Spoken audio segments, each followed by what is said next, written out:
자, 이제 사회적 타당성이 없는 것 중에 첫 번째 반사회질서 법률행위 103조 한번 가볍게만 봅시다. 선량한 풍속 기타 사회질서에 위반하는 사항을 내용으로 하는, 이걸 목적으로 하는 법률행위는 뭘로 하겠다? 무효로 하겠다. 조문이 아주 간단합니다. 여기서 문제가 되는 거예요. 선량한 풍속 기타 사회질서. 자, 굉장히 추상적이죠. 도대체 이게 뭐냐 말이에요. 이게 뭐길래 이걸 위반한 내용을 하는 법률행위인가요? 이게 뭐냐 그 얘기죠. 그러니까 항상 법조문이 추상적이면 싸움이 일어날 수밖에 없고, 그래서 여기서는 반사회적 행위에 해당되냐 안 되냐, 이게 문제가 많이 돼서 판례에서 이미 이건 반사회적 행위에 해당되고 이건 아니고 이렇게 판단 내려진 게 있어요. 그걸 가지고 이제 우리 보고 구별할 수 있는지 없는지를 물어보는 거지, 우리 보고 판단하라는 얘기는 아니에요. 이해되시죠? 예. 그럼 이 사회질서라는 것은 뭘 얘기하는 거냐면 가치관념을 얘기하는 거예요. 가치관. 먼저 하나 체크하고 들어갑시다. 자, 그러면 이 가치관, 사회의 가치관은 변해요? 변하지 않아요? 변하죠. 지금 벌써 한 50년 전, 뭐 100년 전하고 현재하고는 전혀 다른 사회질서가 있을 거란 얘기지. 그럼 어느 때를 기준으로 해서 사회질서에 위반되는지 안 되는지를 판단하느냐? 어느 때? 어느 때? 법률행위 당시 항상 어느 때 그러면. 그래서 선량한 풍속 사회적 부단히 변적 가치관념으로서 어느 법률행위가 위반된 어쩌고저쩌고 여부는 그 법률행위가 이루어진 때를 기준으로 보자. 법률행위 당시 됐고. 자, 그러면 이제 구체적으로 반사회질서 행위에 해당되는지 안 되는지를 우리 판례에서 해당되는 것과 안 되는 것을 쭉 구별해 놨는데, 저희 교재에 어지럽게 써놨어요. 그래서 35페이지 쭉 갑니다.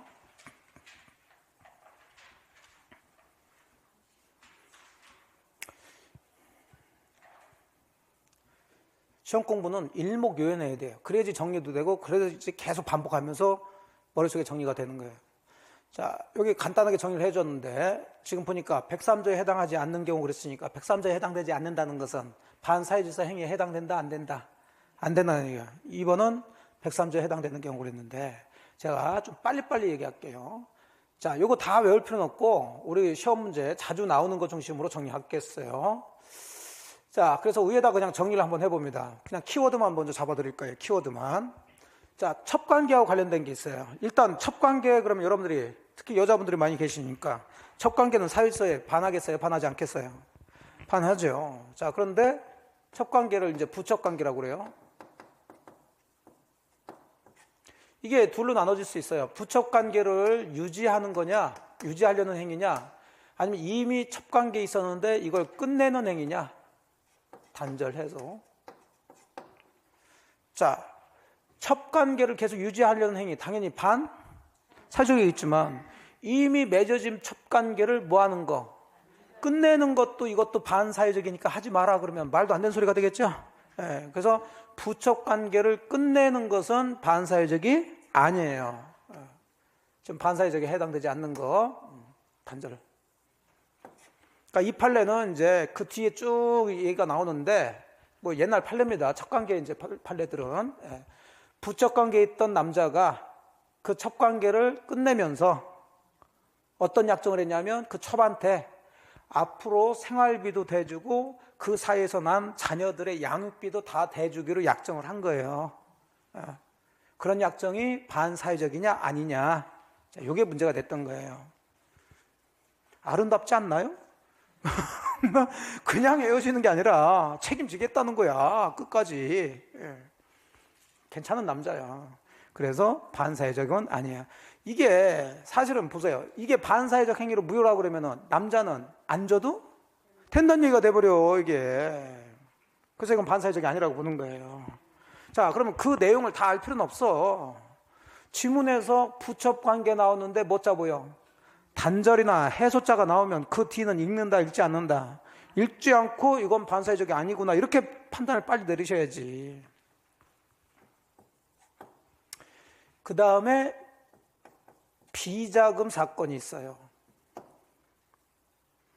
자, 밑에 보시게 되면 이제 6번에 그런 판례가 있을 거예요. 살짝 보면서 봅니다. 자, 6번을 보니까 비자금을 조성했어.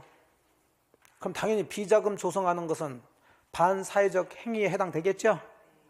근데 이게 문제가 아니에요. 그럼 비자금을 조성해서 반사회적 행위에서 조성된 비자금이 있단 말이에요. 그러면 이 비자금은 걸리면 국가가 추징을 하겠죠. 그래서 이미 조성된 비자금을 감추기 위해서, 숨기기 위해서 다른 사람한테 뭘 했어요? 임치 맡겼다는 얘기예요. 이 행위를 얘기하는 거예요. 이 행위. 이 행위는 반사회적이다 아니다? 아니에요. 여기서 키워드는 뭐 비자금 어쩌고 저쩌고 하면 반사회적이 아니에요. 이 판례도 이제 구체적으로 보게 되면 이제 노태우 대통령 그 사건인데 뭐 그것까지 할 필요는 없고, 그 다음에 투기하는 거, 그 다음에 탈세 대표적으로 양도소득세 회피하기 위해서 어쩌고 저쩌고, 가장 대표적으로 양도소득세를 좀 덜 내기 위해서 다운계약서 같은 거 작성하죠. 다운계약서 들어보셨나요? 뭐 그런 것들이에요. 매매 가격을 실제 가격보다 낮게 해서. 자, 이런 것들은 여러분이 느끼기에 좋은 짓 같아요? 나쁜 짓 같아요? 나쁜 짓 같지만 이건 반사회적이 아니라고 보는 거예요. 왜? 여러분도 하고 싶으면 투기 탈세 하고 싶어요? 안 하고 싶어요? 솔직하게 우리끼리 얘기니까 하고 싶지. 그래야 돈을 모으는 거 아니에요, 사실은. 약간 나쁜 짓을 해야, 국가에서 하지 말라는 걸 해야 돈을 모으는 거야. 근데 그건 인간의 본성으로 본 거예요, 자본주의에서. 그러니까 그게 반사회적으로 보진 않아. 근데 그걸 그냥 방치해버리면 사회가 문제가 되겠죠. 그래서 그걸 법에서 막을 뿐이지 그 반사회적으로 보지 않아요. 그 다음에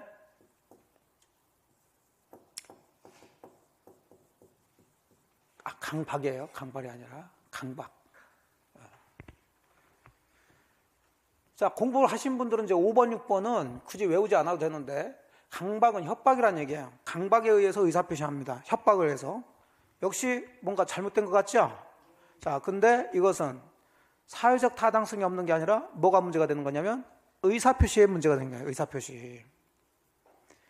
자기가 뭔가를 팔거나 뭐 하기 위해서는, 또는 사거나 의사표시를 하기 위해서는 누군가의 협박이나 강박에 의해서 사겠다, 팔겠다 이런 의사표시를 하면은 안 되지.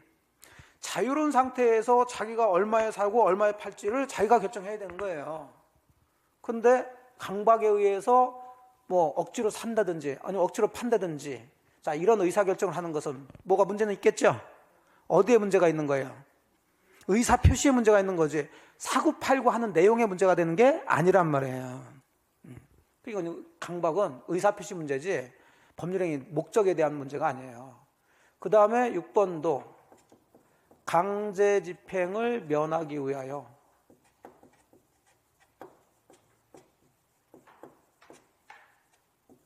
허위의 근저권 등기하는데, 여기 동그라미 5번이에요. 굉장히 많이 나오는 판례인데, 이것도 이제 공부를 하시면은 의사표시 문제예요. 의사표시가 불일치한 거예요, 이것도. 근데 아직까지는 뭐 그걸 의사표시를 안 배웠으니까 그냥 이것도 그냥 외워버리세요. 앞쪽에 다 뭐 짜 있어요? 강자가 나와요. 그래서 강박, 강제집행 이런 얘기 나오면 반사회적이다 아니다? 아니야. 뭐 그 정도 일단 잡으세요. 자주 나오는 판례들이니까 한 6가지. 그리고 이걸 잡고 나서 이제 조금 더 하나씩 추가하는 거예요. 한꺼번에 외우려면 힘드니까, 체하니까. 그러면 요것들은 이제 키워드만 잡아드렸어요. 키워드만. 자, 부첩관계 나왔는데 읽다 보니까 뭐 짜보여? 단절 또는 뭐 해소 이런 얘기는 반사회적이다 아니다? 아니고, 문장 속에 뭐 짜 보이면 비자금, 그 다음에 뭐 짜 보여? 투기, 그 다음에 양도소득세, 무슨 세금 얘기 나오면 반사회적이 아니에요. 됐죠? 그 다음에 뭐 짜? 강자 나온 것들. 그럼 약간 말을 만들어 봅시다. 어떤 남자가 있는데, 와이프가 있는데 다른 여자하고 첫 관계를 맺었어. 걸려버렸네. 죽을 지경인데 살려주겠대. 뭐 하면? 첫 관계를 끊으면. 그래서 남자가 첫 관계를 끊었다고요. 자, 그러면은 와이프는 용서는 해주지만 열을 받을 대로 받았죠? 그러면 그 와이프를 달래줘야지. 뭘로 달래줘야 될까? 돈으로 달래줘야지, 돈. 근데 이 남자는 첩한테 돈을 다 써버렸으니까 뭘 마련해야 돼? 비자금. 그럼 비자금 돈을 마련하기 위해서 뭐 했어? 투기 탈세했지. 그래서 비자금 마련해서 와이프한테 줬단 말이에요. 그러니까 강강하게 살았지. 강강하게. 약간 말도 안 되지만 이렇게 포인트를 잡으시라고. 자, 되셨나요? 예. 그래서 밑에서 지금 여기 있는 것도 있고 없는 것도 있어요. 그래서 있는 것만 밑에 이제 체크를 해봅시다. 자, 여기 강제집행 강 나왔죠? 그 다음에 여기 뭐 나왔고? 비자금. 여기 뭐 나왔어요? 양도소득세. 그 다음에 여기 투기. 됐죠? 예. 그 다음에 하나는 이건 뭐 외울 것도 없어요. 변호사의 성공보수 약정인데, 자, 변호사들은 다른 사람의 소송을 맡아가지고 대리한 사람이죠? 예. 그럼 그 사람들도 보수, 수수료, 수임료 받죠? 근데 이 수임료가 성에 차지 않는단 말이에요, 거기도. 그러니까 수임료 외에 지가 이기면 더 받기로 약정을 많이 하죠. 이걸 뭐라고 그래요? 성공보수 약정인데, 이 약정이 반사회적이냐 아니냐 그 문제예요. 요건 민사사건이냐 형사사건이냐에 따라 달라요. 자, 민사사건에서의 변호사의 성공보수 약정은 반사회적이 아니야. 그럼 반대로 형사사건에서의 변호사의 성공보수 약정은 반사회적이라고 보는 거예요. 왜 그러느냐? 형사사건에 있어서는 뭐 물론 민사도 좀 그런 일이 있겠지만은 특히나 형사사건은 전관예우가 굉장히 많죠. 검찰 출신 요즘 많이 나오죠. 검사들 부장검사나 이렇게 해가지고 나와서 변호사 한단 말이에요. 근데 검찰 조직은 군대 조직보다 더 상하 관계가 뚜렷하다고. 부장검사나 뭐 검사장, 뭐 차장검사 이렇게 해가지고 고위직에 있는 사람들 나와가지고 변호사하면은 그 사건을 다 그 사람들한테 몰아주죠.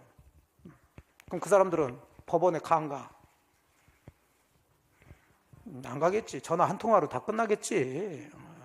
어이, 이거 지금 이 사건 누군데 어떻게 좀 해봐봐. 그리고 뭐 몇 억씩 땡기는 거죠. 여러분 열 받아 안 받아? 받지. 그리고 하지 말라는 얘기예요. 그래서 대법원에서 예전에는 그런 식으로 해서 말 그대로 검찰 출신의 변호사들 뭐 나와서 3년 내에 뭐 50억, 100억 못 벌으면 그 바보라고 했어. 그렇게 정관이 검찰 출신들이 문제가 많았단 말이에요. 검사들이 많이 봤어. 요즘 많이 이제 문제가 생기죠. 그래서 이게 15년도에 그래서 이제 형사사건에서는 그런 거 하지 말라고 반사회적으로 한 거예요. 하지만 민사사건은 재산 다툼이란 말이에요. 재산. 아니 자기 재산을 이기면 더 주겠다는데 그걸 말릴 이유가 없죠. 됐죠? 그러니까 이걸 외워야 됩니까? 외울 이유가 없지. 자, 그래서 요 정도 보시고 뭐 무허가 건물 임대행위는 아무 문제가 없어요. 이것은. 자, 그래서 반사회적인 거 아닌 거 정리했어. 그럼 반사회적 행위에 해당되는 것들 뭐 여기 12가지 잡았는데 뭐 이것만 있는 건 아니에요. 더 있어. 그럼 이것도 다 외울 수가 없겠죠. 그럼 시험에 자주 나오는 것 중심으로 이제 보시면 돼. 왜? 여러분의 느낌을 이제 믿어야 되겠지. 여러분들은 전부 다 지금까지 사회질서를 잘 지키면서 살아왔을 거 아니에요. 근데 침을 읽어보니까 이거 나쁜 짓 같아. 그럼 이건 뭐예요? 반사회적으로 생각하시면 돼. 아까 투기 탈세 이런 것만 외웠으니까 그런 것만 빼고. 자, 그럼 그 중에서도 이제 조금 주의해서 보실 거. 2번 뭐 해준 대가로? 허위 진술해 준 대가로 뭐 받기로 했단 말이에요. 이러면 되겠어요? 안 되지. 자, 저희 교재 이게 또 안 써있는데 이거하고 이제 대비되는 판례가 있어요. 증인 보고 증언 서주려고 하면서 증언 서주는 대가로 또 뭐 주기로 했어. 그거 반사회적이냐 아니냐 이게 문제가 되는데 증언해주는 대가로 뭘 주기로 했다. 이건 사실대로 증언해주는 거죠. 자, 그건 반사회적이 아니에요. 근데 뭐가 문제가 되냐면 통상적 수준을 넘어서 주기로 한 거예요. 그래서 대가 지급을 약정한 거. 초과해가지고. 그러면 반사회적으로 보는 거예요.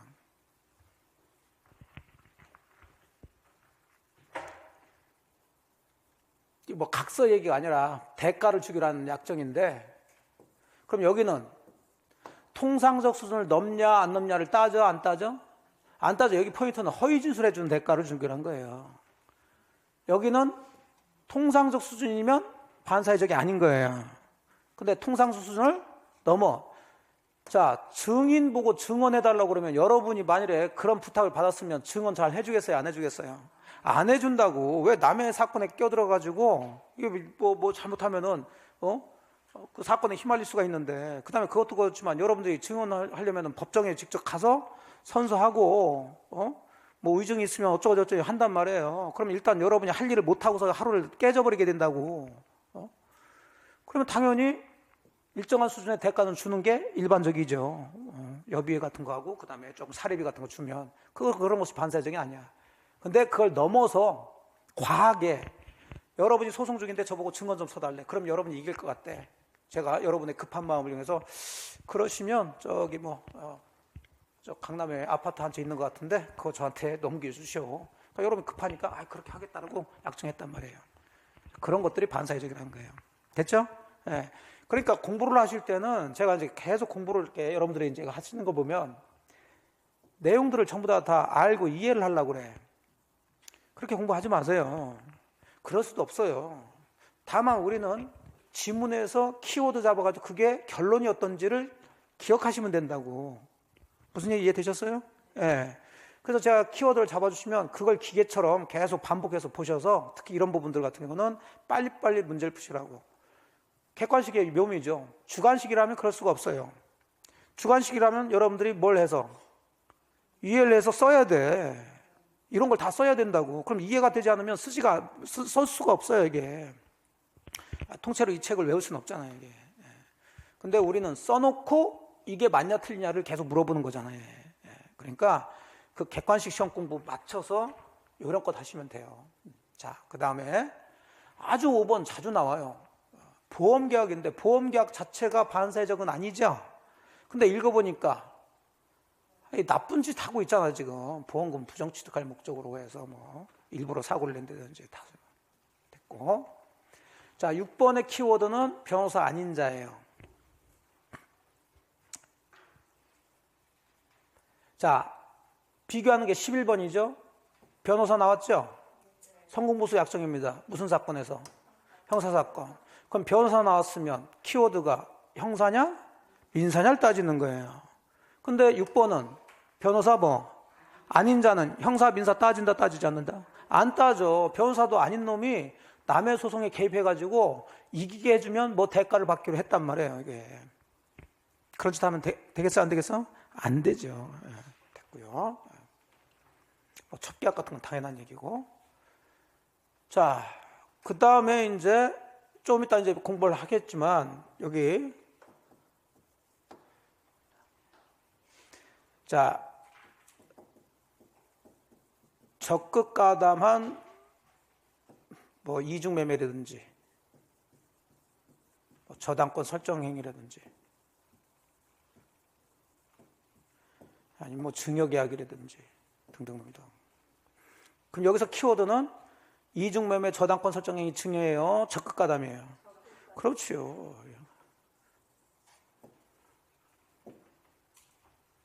이런 것들이 보이면 반사회적 행위에 해당됩니다.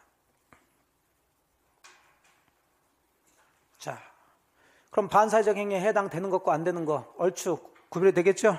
예, 다 볼 필요는 없어요. 그 정도 보시면 정리가 됩니다.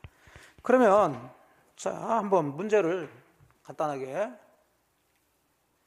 무서워서 못하겠다. 무서워서.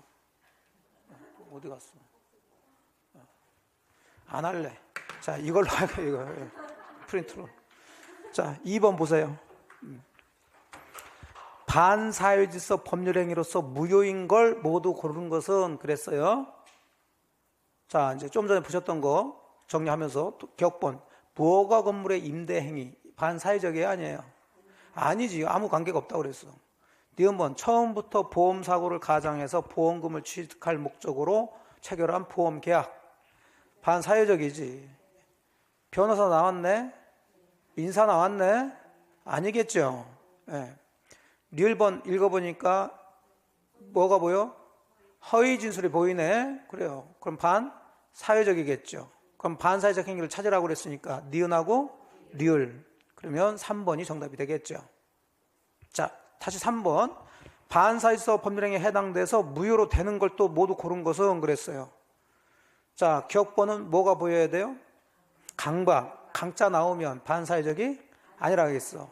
니은번 보니까 또 뭐가 보여? 또 강자 또 나왔네? 아니네. 구별되잖아요. 디귿은 양도소득세 나왔으니까 안 되네. 그러면 리을번은 사실 리을번 하나밖에 없겠지. 4개 중에 3개가 반사회적이 아니니까. 자, 그럼 리을번에서 키워드는 적가담이겠죠. 그러면 리을번 하나, 2번이 되겠지. 자, 4번 보세요. 다음 중 무효인 법률행위는 그랬어요. 이제 전체 이제 약간 통합적으로 물어본 거예요. 1번. 개업 공인중개사가 임대인으로서 직접 중개 의뢰인과 체결한 주택 임대차 계약 그랬어요. 자, 이거 무효인가요? 아니죠. 단속 규정을 위반한 거죠. 아까 단속 규정하고 겹쳐서 이렇게 문제를 낸 거예요. 그러니까 이거 유효가 되지. 2번. 공인중개사 자격이 없는 자가 우연히 일회성으로 행한 중개행위에 대한 적정한 수준의 수수료 약정 유효죠. 하지만 업으로 했다면 무효가 되는 거고. 자, 3번 또 나왔어. 변호사 나왔는데 무슨 사건? 민사. 이건 반사회적이 아니라고 그랬죠? 예. 4번은 아무 문제 없어요, 사실. 이거 뭐. 자, 5번 보니까 보험계약자가 오로지 보험사고를 가정해서 보험금을 취득할 목적으로 선의의 보험자와 체결한 생명보험 계약 나왔죠? 예. 이거 반사회적이 되겠지. 5번이 되는 거예요. 그러니까 이쪽에서 나온 문제는 거의 주는 문제라고 생각하셔야 돼. 그러니까 틀리면 안 되시는 거예요. 됐죠? 예. 그러면 이제 반사회적 행위에 해당돼. 이제 그럼 반사회적 행위에 해당되는 법률행위는 유효다, 취소할 수 있다, 무효다. 무효야, 무효. 그러면 그 무효의 뜻을 좀 잡고 들어가 봅시다. 사회성 위반 법률행위 효과는 무효라고, 무효. 그러면 무효면 법률행위는 했어요, 안 했어요? 했지만 권리 의무가 없다. 그러면 의무를 이행할 필요 없죠? 근데 무효인 줄 모르고 일반인들은 계약해가지고 이행을 할 수가 있다고요. 그러면 일반적으로 법률행위가 무효인데 이행을 했으면 당연히 이행한 사람은 다시 돌려달라고 할 수 있어야죠. 받은 사람은 돌려줘야죠. 그걸 뭐라고 얘기하냐면 부당이득 반환이라고 그래요. 받은 사람은 이득을 보고 있잖아. 그렇죠? 네. 그게 정당하려면 그 법률행위가 뭐가 돼야 돼? 유효가 돼야 정당하지. 여러분하고 제가 매매 계약을 했어요. 제가 여러분한테 부동산 팔았다니까, 팔면서 계약금 받았다니까, 5천만 원을. 그럼 이 5천만 원이란 제가 이득을 보고 있는 거죠? 제가 그 5천만 원의 이득이 정당하려면 여러분과의 계약이 뭐가 돼야? 유효가 돼야 이게 정당한 건데, 나중에 보니까 무효로 되니까? 그럼 무효면 당연히 제가 받은 5천만 원의 이득은 부당한 이득이 되는 거죠. 그럼 여러분이 그걸 돌려달라고 한다고. 그럼 돌려달라는 거 우리가 뭐라고 그래? 반환. 그럼 연결하면 돼. 부당, 이득, 반환. 그럼 여러분은 부당, 이득, 반환 청구권이라는 권리가 생기는 거고, 저는 당연히 돌려줘야 될 의무, 부당, 이득, 반환 의무가 생기는 거예요. 모든 무효는 그렇게 돼 있어요, 당사자끼리. 근데 딱 하나 유일하게 사회질서 위반으로 법률행위는 무효인데 이행 전이면 이행할 필요가 없는 것은 똑같아. 근데 이미 이행이 됐다. 그러면 일반적인 무효는 이행했으면 다시 돌려달라고 할 수가 있다고 그랬죠? 그걸 뭐라 한다고요? 부당이득 반환. 근데 사회질서 위반으로 무효인 것은 돌려달라고 할 수가 없어요. 왜 무효인데 돌려달라고 할 수가 없냐? 이거 봐봐. 이거 당연한 얘기야. 가장 대표적인 반사회적 행위가 첩계약이야. 요 놈의 남자가 그 와이프가 있는데, 아내가 있는데 요 여자하고 첩계약을 맺으면서 그냥 첩계약이면 되겠냐? 자기 부동산을 얘한테 증여해 준다고. 아파트 네 명의로 해줄게 했단 말이야. 당연히 이거 반사회적이 아니에요? 무효죠. 그러면 아파트를 여자 1000명의로 등기해 준다, 증여를 한다 했다 하더라도, 자, 1000명의로 이전 등기 안 해줘도 되죠? 그렇잖아, 무효니까. 안 해주면 얘가 붙어 있겠어? 그러니까 1000명의로 이렇게 등기를 해줘. 이랬다가 둘이 몇 년 있다가 사이가 안 좋아졌어. 헤어져. 헤어지다 보니까 이 남자가 강남에 있는 아파트 몇십억짜리를 지금 얘 명의로도 해줬네. 공짜로. 아깝잖아. 다시 돌려받으려고 하겠죠. 그러면 당연히 얘는 이 증여계약이 뭐니까? 무효니까. 무효는 안 줘도 되는데 줬으니까 돌려달라 이렇게 들어가겠죠. 원래대로 무효로 하면 그렇게 하면 돌려줘야 돼요. 근데 이것도 돌려받을 수 있다 그러면은 국가에서 이런 사람들을 보호해준다는 얘기가 되죠. 그럼 되겠어요, 여러분 입장에서? 안 되지. 말도 안 되는 소리지. 반사회적 행위를 한 사람은 국가에서 보호해주지 않겠다는 얘기예요. 이해되셨죠? 예, 그래서 이것은 돌려받을 수가 없어. 자, 그럼 이걸 뭐라고 얘기하느냐 이제. 그러니까 이런 식으로 끝나면 안 돼요. 그럼 여러분이 그렇구나 하고서 돌아가죠? 그럼 지문에 나올 때는 돌려받을 수 없다 이런 얘기 안 나와. 용어를 써, 용어를. 자, 이 사람은 돌려받을 수 없는데 왜 돌려받을 수 없느냐? 얘가 얘한테 줬죠? 줬어. 주는 걸 뭐라고 그래? 급여. 그러면 항상 주기 위해서는 뭔가 원인이 있어야 돼, 없어야 돼? 이 원인이 있어야지. 첩계약을 조건으로 한 증여로 원의로 해서 준 거 아니야? 근데 이게 원인이 정상이야, 반사적이야? 반사회적. 이 반사회적을 다른 말로 불법이라고 그래요. 그럼 그대로 읽으시면 뭐라고 그래? 불법 원인 급여. 이렇게 얘기한다고요. 준 원인이 반사회적이기 때문에 돌려받을 수 없다. 그 반사회적을 뭐라고도 얘기한다? 불법이라고도 그래, 불법. 여기가 되죠. 그래서 쓰기를 조금 이상하게 썼는데 이런 걸 쓰면 헷갈려요. 이건 앞쪽에서 써놔야지. 그러니까 무효는 원칙적으로 부당이득반환 대상이 되지만 사일서 위반으로 무효이면 불법 원인 급여가 돼서 반환 청구가 인정되지 않는다. 이렇게 정리를 해줘야 정리가 되는 거지. 왜냐하면 이걸 같이 써주면 이것이 눈에 들어온단 말이에요. 그러면 나중에 반환받을 수 있냐 없냐 그러면 되나? 안 되나? 되나? 안 되나? 이래버린다니까. 이 시험 공부라는 게 그래요. 뭔 얘기인지 이해되셨어요? 네. 그래서 시험 공부는 일목요연하고 간단해져야 공부하신 분들이 정리를 할 수 있어서 그걸 가지고 문제를 풀 수 있는 거예요. 그러니까 일반적인 무효는 이게 맞아. 근데 딱 무효 중에서 한 가지, 사일서 위반으로 무효일 때는 불법 원인 급여로 반환 청구가 인정되지 않습니다. 됐죠? 그러면 불법 원인 급여가 나오면 여러분은 해석을 뭘로 해석하셔야 돼? 사일서 위반으로 해석하셔야 돼. 이제 그런 식으로도 이제 질문이 나오니까. 되셨어요. 자, 이렇게 해서 이제 반사회적 행위에 해당되고 안 되고 보셨고. 자, 그 다음에 불공정한 법률의 104조가 나오는데 그거 보기 전에 반사회적 행위와 관련된 게 부동산 이중매매가 있다고 그랬어요. 여기 지금 돼 있는데. 자, 이걸 가지고 제가 설명드리지 않겠습니다. 이거 보니까 또 너무 복잡하고 어지러워. 그래서 제가 프린트 나눠드린 거 있죠? 그거 가지고 이제 보충으로 해서 부동산 이중매매 나오죠? 이걸로 정리를 하세요. 자, 부동산 이중매매는 사례로도 자주 나오는데 사례 똑같아요. 갑의 토지 또는 건물을 을과 매매 계약을 맺고 중도금까지 받은 상태에서 예를 들어서 5억에 팔았어요. 아직 소유권 이전 해서야 안 해줬어요? 안 해줬죠. 이걸 다시 병에게 예를 들어서 8억에 팔아서 낼름 8억 받고 얘한테 이전 등기까지 해줬을 때, 자, 하나의 부동산의 매매가 이중으로 돼 있죠. 그래서 이걸 이중 매매라고 그러는 거예요. 첫 번째 매매, 이걸 제1 매매. 그럼 이를 제1 매수인 이렇게 얘기하겠죠. 두 번째 제2 매매, 병을 제2 매수인. 문제는 요 매매가 문제가 되는 거예요. 첫 번째 매매는 유효인 걸 전제로 까는 겁니다. 이해됐죠? 그러면 팔아놓고서 또 이걸 다른 사람한테 판 게 이거 반사회적 행위가 되는 거 아니냐? 이게 문제가 되는 거예요. 자, 이게 이제 이중매매 문제인데,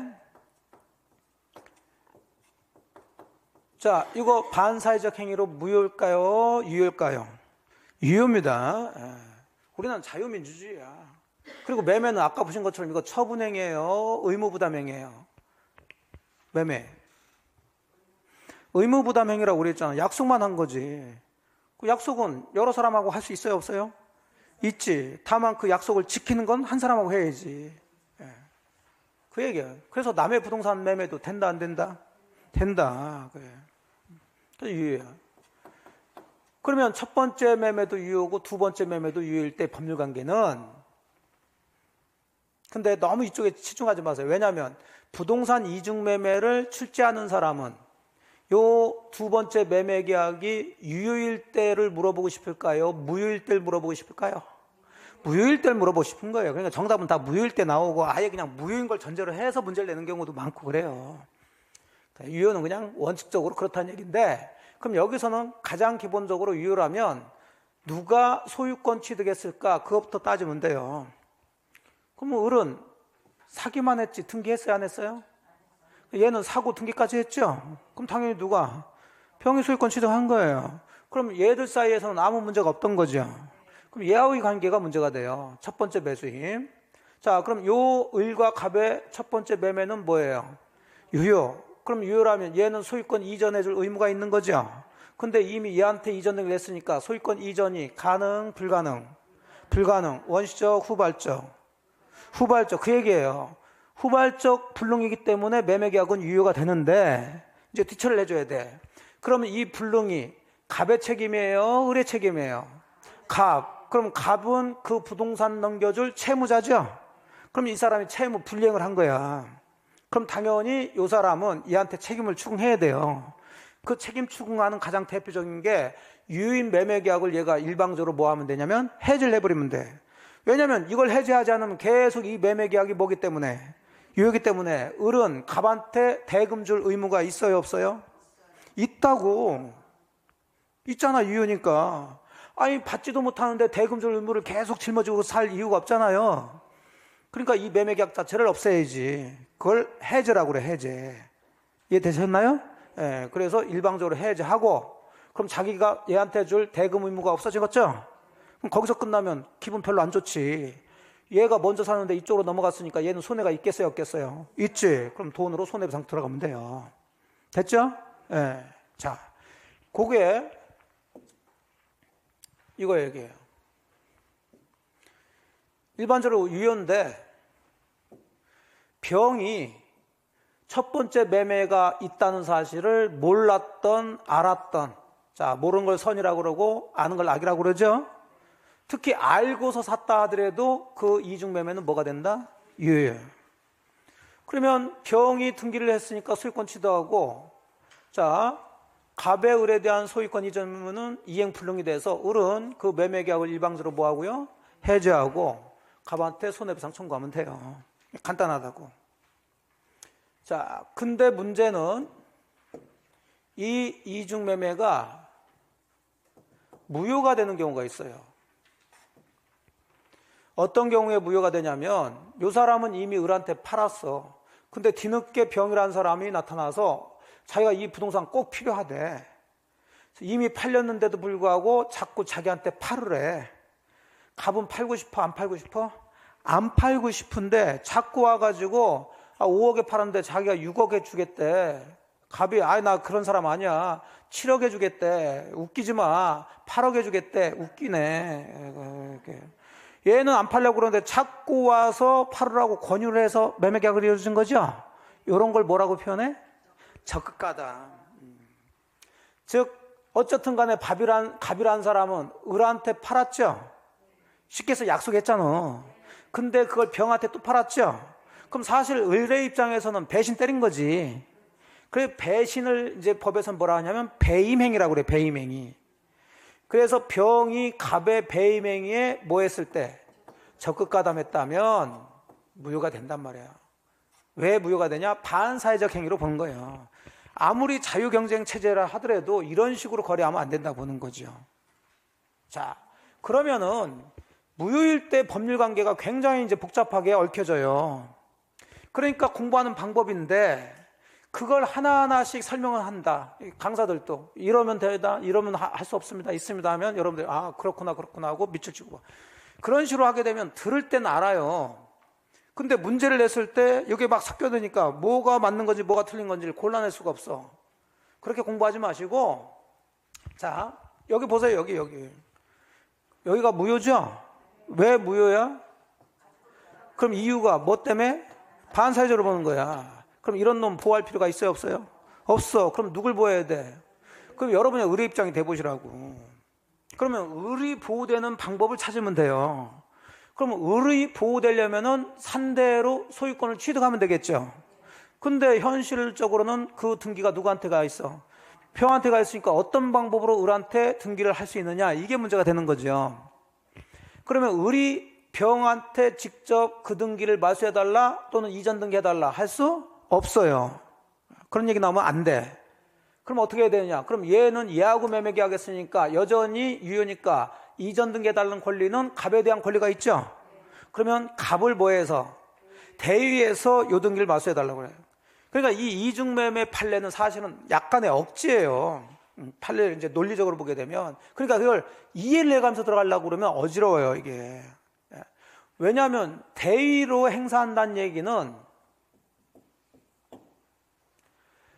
채권자가 채무자한테 어떤 권리가 있는데, 얘는 또 얘한테 또 다른 사람한테 권리를 가지고 있더라고.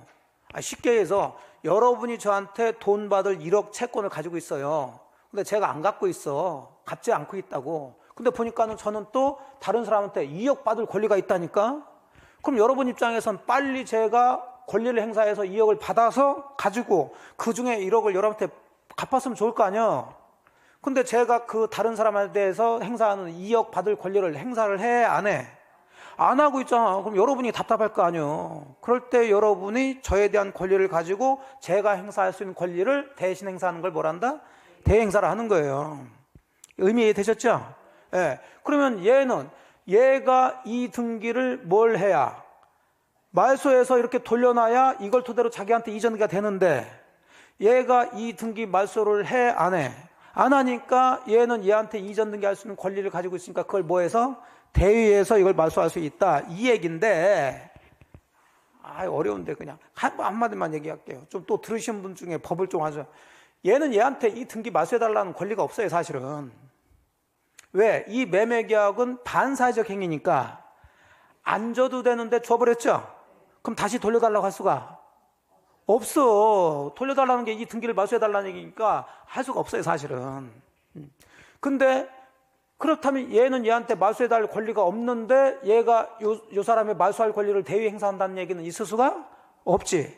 그러면 영영 얘는 권리를 취득할 수가 없게 돼요. 법 논리적으로 들어가게 되면. 그래서 어쩔 수 없이 우리 대법원 판사들은 구체적 상황에서 보호할 사람을 보호하자, 그 얘기야. 그럼 이 중에서 보호할 사람은 얘니까, 얘가 얘를 대위에서 말소시켜서 그냥 얘 명의로 하는 게, 얘가 소유권을 취득하는 게 아니라 잠시 들렸다가 이렇게 올 수 있도록 만든 거예요. 근데 그건 몰라도 돼요. 자, 결국은 우리가 문장에서 지문 내서 무효일 때 문장에서 긍정으로 끝나냐 부정으로 끝나냐, 민법은 다 그 얘기예요. 할 수 있냐 없냐 이걸 따지란 얘기인데, 할 수 있는 것이 딱 두 가지밖에 없어. 그러니까 이쪽을 정리하시라고. 자, 좀 전에 보셨던 을은 갑을 뭐해서? 대위에서 말소 청구할 수가 있어요. 두 번째는 다 을 보호하기 위한 거예요. 그러면 얘는 직접은 안 되지만 갑을 대위에서 이등기 말소해달라고 청구해서 말소시켜서 돌려놓고 이렇게 이전 등기해서 찾아오면 되는 거죠. 그럼 얘는 소유권 취득할 수 있어요, 없어요? 있어요. 자, 그래서 얘는 일단 보호됐는데 완전히 보호된 건 아니죠. 왜냐하면 요 놈이 안 끼어들었다면 빨리 이전 등기 받아가지고 그 부동산 가지고 뭐 했을 거 아니에요. 근데 요 놈이 끼어드는 바람에 이렇게 들어왔어. 그럼 대위 말소해달라고 그러면 얘는 말소해줄까 안 해줄까? 안 해줘. 그럼 소송할 수밖에 없고, 소송에서 이겼을 때 이렇게 해서 이전 등기 받는 거예요. 그럼 이미 시간은 한참 걸렸겠지. 그럼 이 사람은 소유권 취득했다 하더라도 손해가 막심하다는 얘기죠. 자, 그래서 얘는 얘한테 직접 뭐 청구한다? 손해배상 청구할 수 있어요. 불법 행위를 원인으로 해서. 그래요. 그래서 병한테 뭐 청구? 손해배상 청구할 수 있어요. 그러면 나머지는 있다, 없다, 없다, 못한다 이렇게 나와야 돼. 자, 그러면은 부동산 이중매매에서 적극가담 나오면 뭐고요? 그런 문제가 나왔다 그러면은 지문에서 있다 없다가 쭉 써져 있겠죠? 그럼 있다는 뭐 말소? 그 다음 뭐? 그럼 이건 정확하게 기억하시고 문장에 이런 얘기가 없는데 있다 그러면 맞아 틀려? 틀려. 다 뭐? 없다로 나와야 맞지. 그럼 채권자 취소권 행사할 수 있을까 없을까? 없다라고 해야지. 포인트를 잡아야죠. 채권자 취소권 행사할 수 있을까 없을까 그래 버리면 우리 공부하신 분들은 채권자 취소권이 뭔데? 여기부터 들어간다고. 그러니까 문제가 안 풀리지. 예? 채권자 취소권을 물어보는 게 아니라 할 수 있냐 없냐를 물어보는 거잖아요. 그 문제 푸는 공부 방법이 달라진단 말이에요. 그러니까 채권자 취소권을 몰라도 돼 이것은. 무슨 얘기 이해되시죠? 예. 그래서 이 두 가지만 할 수 있는 거고 나머지는 할 수 없다로 들어가세요. 자, 그래서 다시 정리합시다. 그래서 제가 딱 정리해 드렸어. 자, 봐봐. 무효인 경우는 뭐일 때? 적가당 끝났죠. 그러면 2번만 보시면 돼. 을은 매도인 갑을 뭐해서? 대해서 말소 청구할 수가 있고 병에 대해서 불법 행위로 뭐 청구할 수 있고 자, 이것만 있어. 나머지는 자, 없고 없다. 또 취득하지 못한다. 없다. 되셨어요? 그러면 이 없는 것은 알 필요가 있어 없어? 없지 사실은.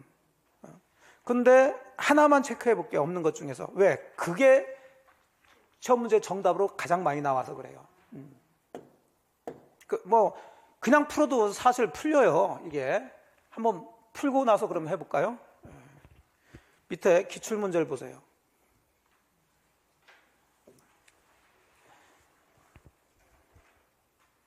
자, 5번. 갑이 자신의 부동산을 을에게 매도했는데 그 사실을 잘 아는 병이 갑의 배임행위에 뭐 했다고요?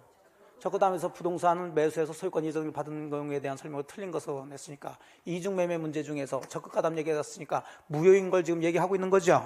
그래서 1번은 무효이다. 이게 끝났죠. 그리고 나서 여러분들이 지문을 읽을 때는 하나하나 읽지 마시고 있다 쪽을 먼저 보시라니까. 그럼 있다가 3번하고 어디 있어? 자, 4번이 지금 있잖아요. 자, 그러면은 이걸 먼저 검토를 하시라고. 그러면 3번부터 보니까 대의, 말소, 있다죠. 그러면 또 하나 할 수 있는 것은 손해배상 청구죠. 그럼 4번이 손해배상 청구가 나와야 이게 맞는 지문인데 그게 나와 안 나와? 그러니까 이놈이 틀린 지문으로서 정답이 되는 거예요. 무슨 얘기인지 이해되셨어요? 예. 그러니까 객관식이라는 건 이런 묘미가 있다니까. 다른 건 몰라도 되는 거예요. 다시 그럼 6번 보세요.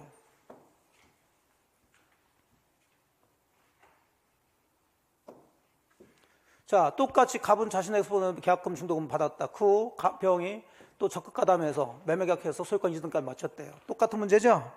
자, 똑같이 지금 1, 2, 3, 4 중에서 5번 중에서 있다를 찾으시라고. 있다. 그럼 두 개가 나와. 2번하고 5번. 그럼 있다는 딱 두 개만 있다. 대의말소, 손해배상 청구. 그럼 그거 검토하세요. 2번 보니까 손해배상 청구 나왔네? 그럼 이놈 맞는 거야. 그러면 5번은 대의말소가 나와야 맞는 거예요. 근데 그런 얘기 있어 없어? 없으니까 정답은 5번이 되는 거죠. 뭔 얘기인지 이해되세요? 예, 이런 게 객관식의 어떤 요령이에요, 요령. 근데 보통은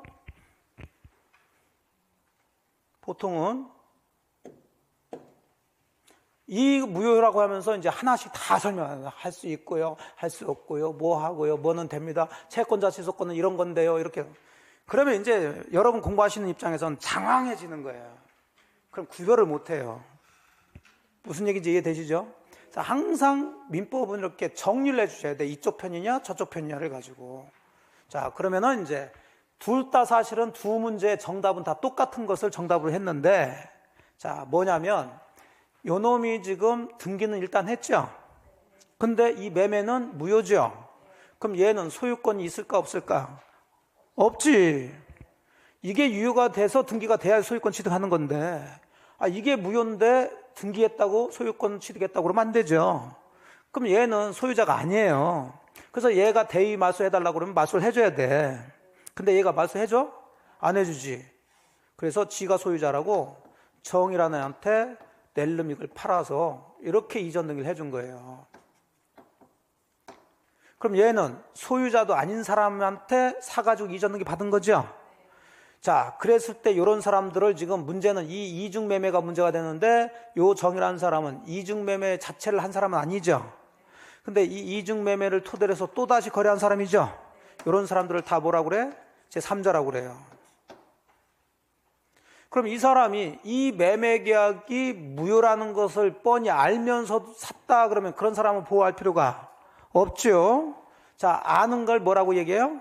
악이라고 그래. 자, 근데 항상 문제가 되는 것은 이 매매계약이 무효인 것을 모르고 진짜 얘가 소유자인 줄 알고 사서 이전 등기 받은 사람이죠. 그런 사람들을 우리가 뭐라고 그래? 선이라고 그래요. 그러면 결국 이 사람도 보호할 가치가 있는 거예요. 그랬을 때 그럼 얘가 소유권 취득할 수 있느냐, 아니면 이거 마수해서 이렇게 해서 얘가 소유권 취득하느냐, 이게 문제가 된다고요. 이해되셨죠? 예. 자, 요 선의 제3자는 소유권 취득할 수 있다 없다? 있는 건 요 두 개밖에 없다니까. 대의마수하고 손해배상 청구밖에 안 된다니까. 할 수 있어요 없어요? 없어요. 그래서 그 문제, 기출문제 다시 한번 보시면 5번을 보세요. 5번 정답. 5번 정답 4번이 그 얘기예요. 병으로부터 그 부동산을 전득한 정이 선이면 소유권 취득한다 그랬죠? 그래서 여러분 틀렸다고 그거 체크하고 왔잖아. 그거 보세요. 아니. 그러니까 설명을 듣지 않아도 정답은 맞췄어 안 맞췄어? 맞췄잖아 이게. 그렇다니까 객관식은. 제가 두 가지만 딱 설명해도 여러분은 골라낼 수 있다니까 거기서 정답을. 무슨 얘기 이해되셨어요?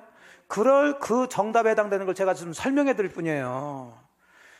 이런 식으로 정답을 골라내면 되는 거지, 알았냐 몰랐냐는 여러분 보고 물어봐 안 물어봐? 안 물어본다니까. 이렇게 해서 맞춰도 점수 올라가고 알면서 맞춰도 점수 올라가. 근데 알면서 맞추려면 여러분이 공부를 많이 해야 돼요. 그러니까 우리 객관식 시험 공부도 여러분 학교에서 배우시는 경제성의 원칙이 적용돼야 돼. 경제성의 원칙이 뭔지 아시죠? 최소의 노력으로 최대 효과를 누리는 거지. 최대의 노력으로 최소의 효과를 누리려고 그래. 공부하신 분들이. 대체적으로 다 그걸. 공부는 죽으라고 해놓고 점수는 요만큼 맺고. 강의도 그런 식으로 강의하시면 안 된다. 항상 제가 말씀드리는 게.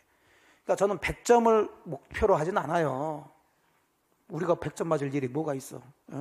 70점에서 70, 80점, 75점 그 사이에 맞추시면 돼. 이해됐죠? 네.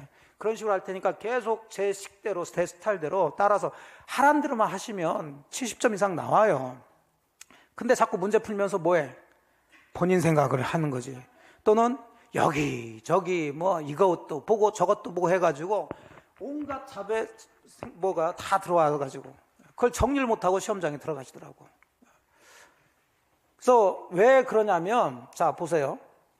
아무리 선이라 하더라도 논리적으로 따져보자고요. 요 사람이 소유권을 취득하려면 얘로부터 소유권이 이렇게 넘어와야 되죠? 그럼 전제 조건으로 얘는 소유권을 가지고 있어야 된단 말이에요. 얘가 소유권이 있어 없어? 있지도 않는데 넘어온다는 건 말도 안 된다는 소리가 되는 거예요. 그래서 얘는 소유권을 취득할 수가 없다. 자, 그러면 이걸 다른 말로 뭐라고 표현하냐면, 이제 그거 하나 설명하고 들어갈게요. 그럼 얘 같은 경우는 소유권을 취득하고 싶어요? 안 하고 싶어요? 하고 싶지. 이게 무효인지도 모르고 나는 얘가 실제 소유자인 줄 알고 정상으로 사서 지금 대금 다주고 이전 등기 받았는데, 얘 소유권 취득할 수 없다 그러면 문제가 심각하겠죠? 그래서 얘는 소유권 취득하고 싶으려면 얘가 소유권은 있어야 되죠? 그럼 얘가 소유권이 있으려면 이 매매계약이 뭐가 돼야 돼? 유효가 돼야지. 그래서 얘가 요 매매계약 유효입니다 라고 주장할 수 있냐 없냐 그 문제예요. 할 수 있어 없어? 없어. 그래. 그게 6번 문제 정답 5번이에요. 자 보세요.